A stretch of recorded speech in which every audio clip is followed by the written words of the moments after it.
I'm very interested in the notion of reality and fiction.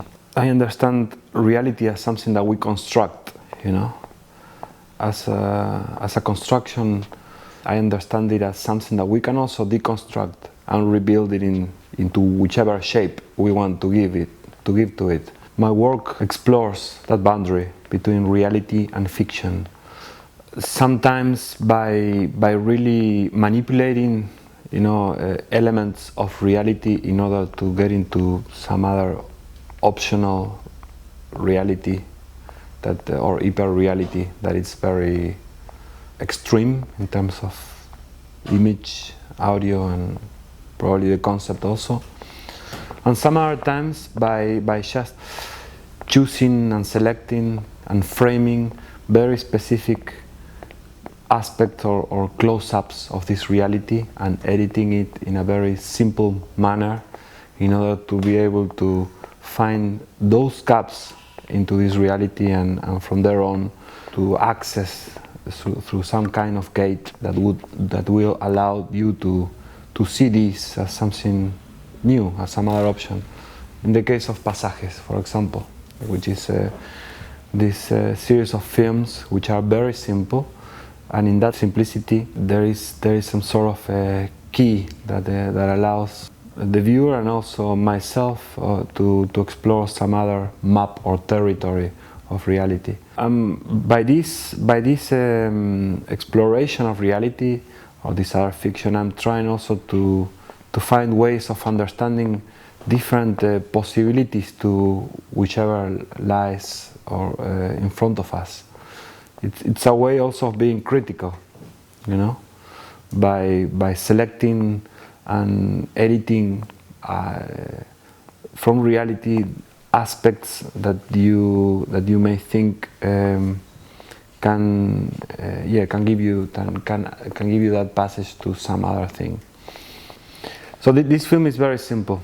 It's very simple. It's just a guy that is opening doors, and these doors in very specific places in the city of Buenos Aires allowed him to enter into a place which naturally is not connected with the one he was before. This is an endless labyrinth of doors that would connect a church with a cemetery, with a butcher, with a boxing club, with a video club, with a library, with a university of social science, with a university of philosophy and of medicine, with a tunnel underneath an avenue. Endless gates will build up a map that is not the usual map of the city anymore, but is so linked also to certain imaginary which comes maybe more from literature and comics about this place. And that's what I'm really interested in. I mean, Buenos Aires is a very magical place if you look at it like that. But nowadays, as so many other global cities, this image is crumbling, in order to cope with certain contemporary days, and so this city is changing into something that is leaving aside all that imaginary, unfortunately.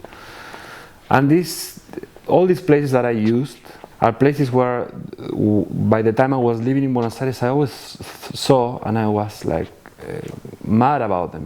They're like so rich, like these buildings, which are like 100 years old, and you can see those 100 years old in it, in every single brick of it, and they are so rich in that sense. Maybe they're crumbling or they're very used. And there is a whole life which is very specific from that place, and it goes so organic, it's like an ecosystem in itself. A lot of these times you go through that door and you enter into a landscape that is a different one from the one on the street. And I always thought how to do something on these places. And then one day I had the feeling that I understood that these places were the characters themselves. Well, I was trying to see it the other way around. These were the setups for something to happen, and it was not like that. These places were the characters, and what I needed was only a guide that would go through these places. So that was a whole reformulation for me of how a film could be made. The actor had to be very well chosen, and he shouldn't be an actor. So I asked this very good friend, who is called Federico Zuckerfield. He's an artist himself, coming from the surrealistic movement, but with a very social and political stand on art.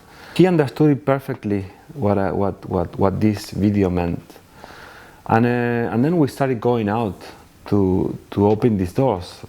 But the film was already rolling in the moment that we were in front of a door. We knew that behind the door there was not what was supposed to be, but we were crossing a gate through that door, you know. And we were not asking any permission. We were with a very little crappy camera. You can see it also in the image. It's very pixelated, and we were like just a lot of the times coming without knowing that we couldn't film there in such a place. I would go one day before, sometimes looking if there were cameras or guards, because the camera has a very strong presence in a country which is very much mediatized. You know, media has a lot of attention, and really media directs reality in that sense. Yeah. So wherever is a camera, people is very aware of a camera. So coming back again to this idea of when I suddenly discovered that suddenly was a new reformulation of how to make a film. This was not only in this formula of how to film it and how to edit it, but also in the way of how to write such a thing, you know. So the script was a map. For me, it was great, you know. It is great still, because I keep on repeating the same series. So the map, I found it on the street also. It's a map that I discovered on the street. It's a very old, amazing map of the city, and the script is just the pins through all this city, you know. So this is day 1, this is day 2. So by neighborhoods, the whole script is divided in scenes and days of shooting and the whole program.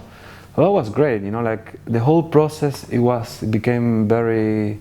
Now you see just the film, the finished film, but I'm happy when I make a film where I am very consequent, you know, with the concept, with the finishing, and through all the steps that I made in order to reach that, I was very consequent, you know, to that idea and to the way of making it and to the whole ideology, if you want to say, behind it.